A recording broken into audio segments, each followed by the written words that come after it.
Di negeri Baghdad yang makmur, tawa adalah hal langka di dalam istana. Raja Harun al-Rashid, penguasa besar dan bijaksana, akhir-akhir ini sedang gelisah. Bukan karena musuh menyerang, bukan pula karena kas negara kosong, melainkan karena rakyat lebih banyak membicarakan Abu Nawas daripada dirinya sendiri.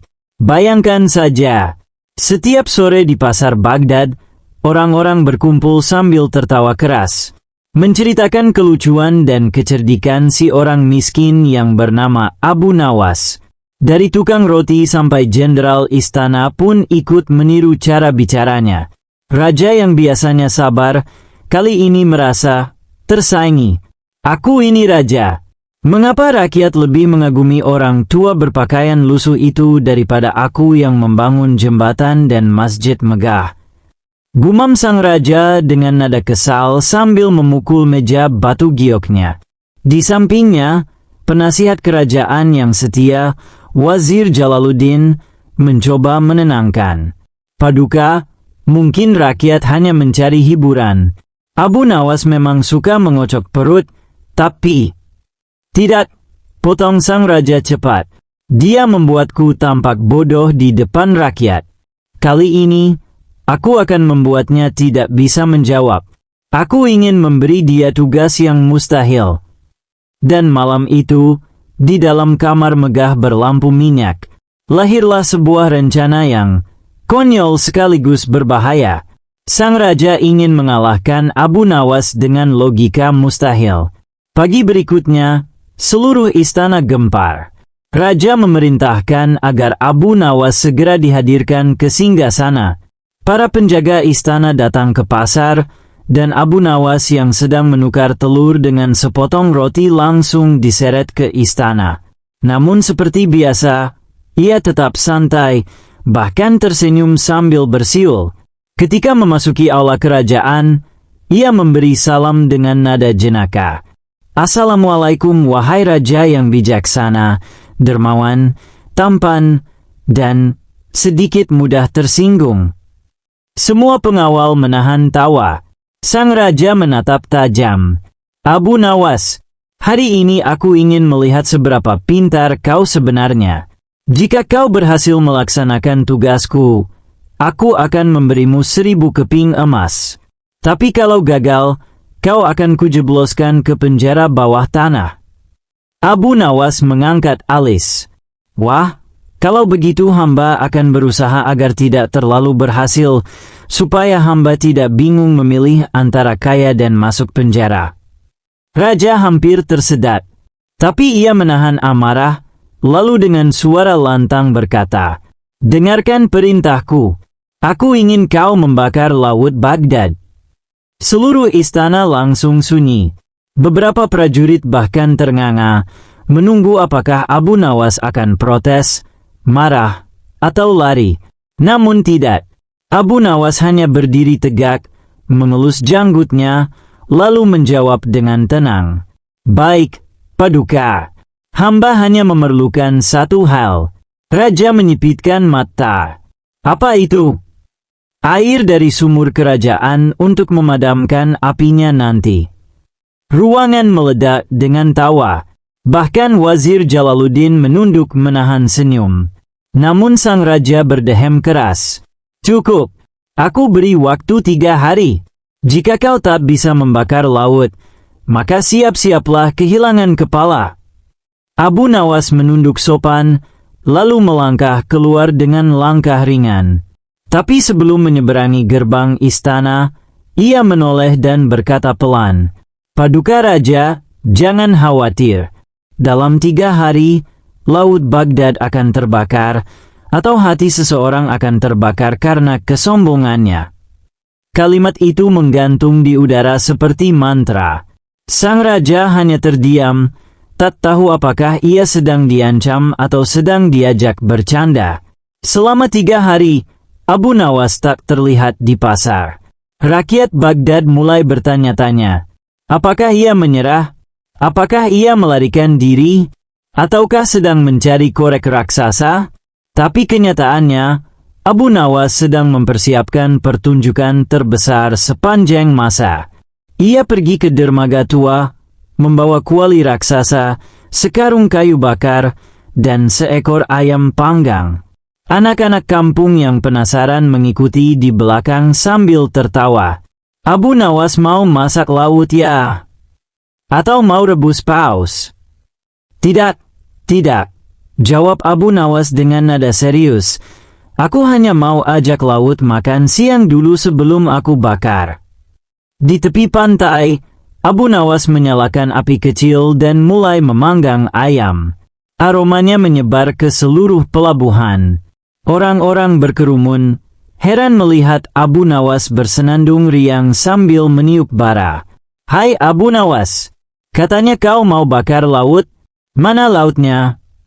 Abu Nawas menunjuk ke permukaan air biru. Lautnya sudah siap. Tapi aku harus melatih apinya dulu. Kalau api kecil ini bisa membakar ayam tanpa gosong, baru bisa kupakai membakar laut. Kerumunan tertawa geli. Namun dari jauh, mata-mata istana memperhatikan semua tingkahnya dan segera melapor kepada raja. Paduka, Abu Nawas benar-benar berencana membakar laut. Ia sudah membawa api dan kayu bakar. Raja tersenyum puas. Bagus. Akhirnya dia gila juga. Besok aku akan datang langsung melihat kegagalannya. Cerita masih panjang. Abu Nawas nanti akan menyiapkan jebakan logika untuk sang raja menggunakan permainan kata dan simbol. Akan ada adegan kocak di dermaga, dialog tajam di istana, hingga klimaks di mana Abu Nawas membakar laut tanpa api, membakar ego raja dengan kecerdikan kata-kata. Pagi yang dijanjikan akhirnya datang. Langit Baghdad membentang biru muda, dan angin laut berhembus lembut membawa aroma garam serta suara camar. Namun yang paling mencolok bukan keindahan laut, melainkan kerumunan manusia yang tumpah ruah di dermaga. Rakyat dari segala penjuru berdatangan. Pedagang, nelayan, anak-anak kecil, hingga bangsawan penasaran. Semua ingin melihat bagaimana Abu Nawas membakar laut. Ada yang membawa kipas, ada yang membawa air kelapa, seolah menonton festival besar.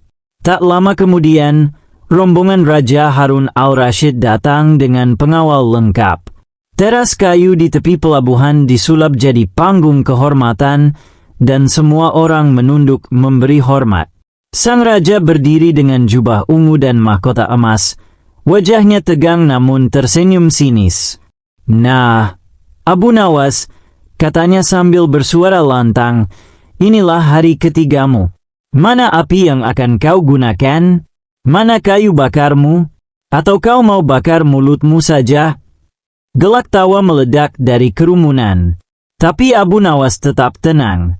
Ia membungkuk sopan, lalu mengangkat sebuah periuk besar berisi air laut.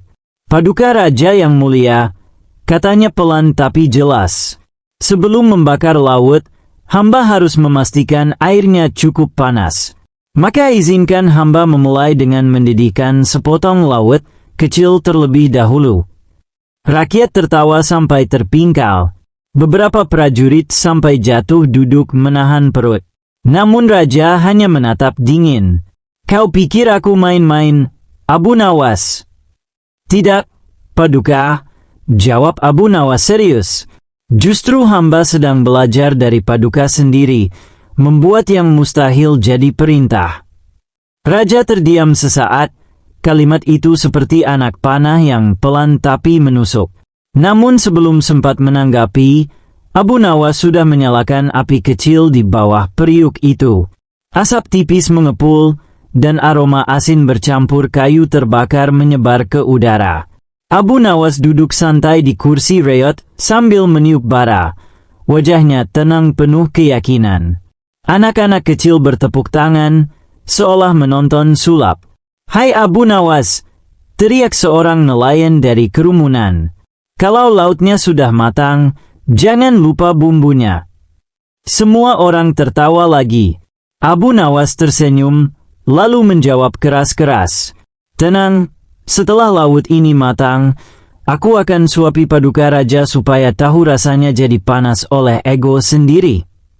Sehari setelah kejadian di dermaga, suasana istana masih ramai membicarakan tingkah Abu Nawas.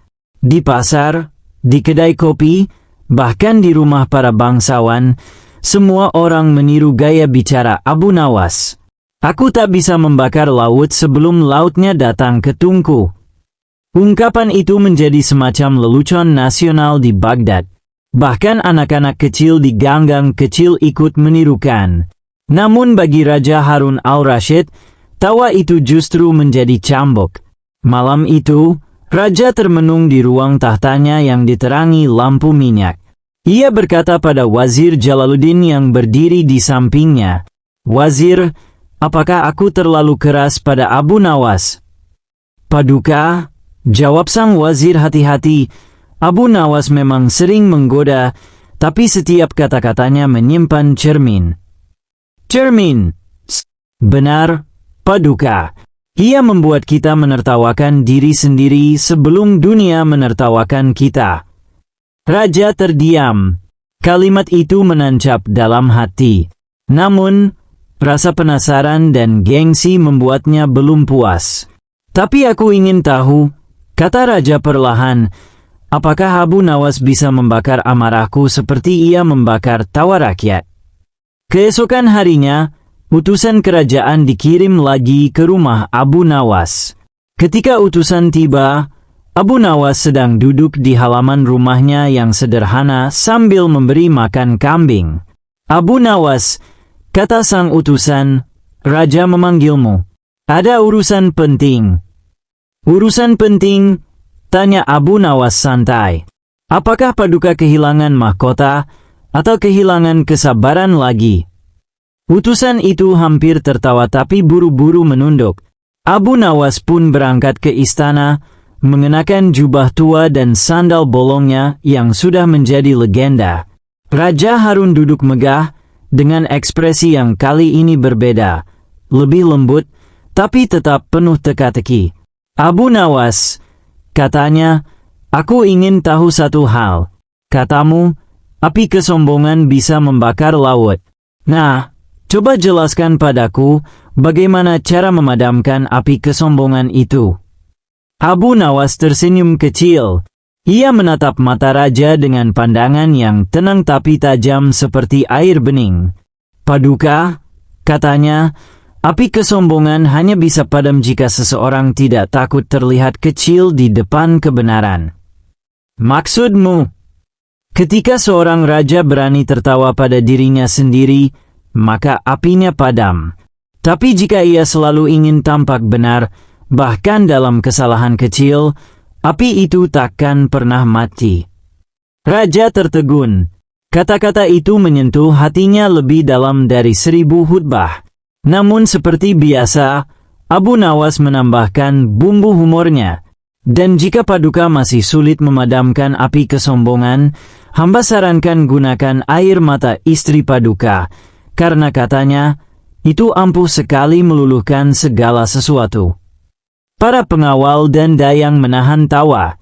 Raja memejamkan mata, menahan senyum, lalu berkata pelan, "Kau ini, Abu Nawas, selalu bisa membuatku marah dan tertawa bersamaan." Beberapa hari kemudian, Raja memutuskan mengunjungi pantai tempat kejadian tempo hari. Ia hanya ditemani oleh Wazir Jalaluddin dan, tentu saja, Abu Nawas. Mereka berdiri di tepi air, memandangi laut yang tenang. Raja berkata dengan nada melankolis, "Kau tahu, Abu Nawas, laut ini luas, tapi diam. Kadang aku merasa seperti laut, dilihat banyak orang, tapi tak ada yang tahu kedalamannya." Abu Nawas mengangguk. "Benar, Paduka. Tapi laut juga punya kelebihan. Ia menampung semua sungai tanpa sombong sedikit pun. Air keruh pun diterima, tapi tak membuat laut kehilangan kejernihannya." Raja menatapnya dalam-dalam. "Jadi menurutmu, aku harus seperti laut?" "Tidak, Paduka. Laut tetap diam, sementara raja harus bicara. Tapi biarlah setiap kata Paduka jadi ombak yang menyejukkan, bukan yang menenggelamkan. Wazir Jalaluddin menatap Abu Nawas dengan takjub. Bahkan angin laut seperti berhenti sejenak mendengarkan. Abu Nawas, kata raja lembut, kau memang tidak bisa membakar laut. Tapi kata-katamu berhasil membakar egoku sendiri. Abu Nawas tersenyum, menunduk hormat. Hamba tidak membakar apapun, Paduka. Hamba hanya meniupkan angin logika ke bara kesombongan dan biarkan api itu padam dengan sendirinya. Raja tertawa kecil. Ia menepuk pundak Abu Nawas dan berkata, mulai hari ini, aku larang siapapun menertawakanmu karena kelucuanmu. Karena di balik tawamu, tersembunyi ilmu yang tak tertulis di kitab manapun. Abu Nawas menjawab ringan, kalau begitu, Paduka, izinkan aku tetap bodoh.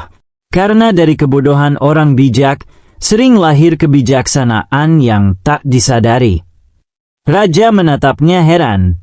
Apa maksudmu? Maksud hamba, Paduka.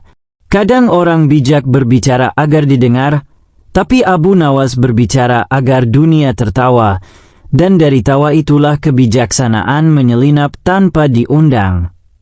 Suara ombak menjawab kata-kata itu dengan lembut. Matahari tenggelam di cakrawala Baghdad, meninggalkan warna emas di permukaan laut. Laut yang dulu diminta untuk dibakar, kini justru menjadi simbol ketenangan.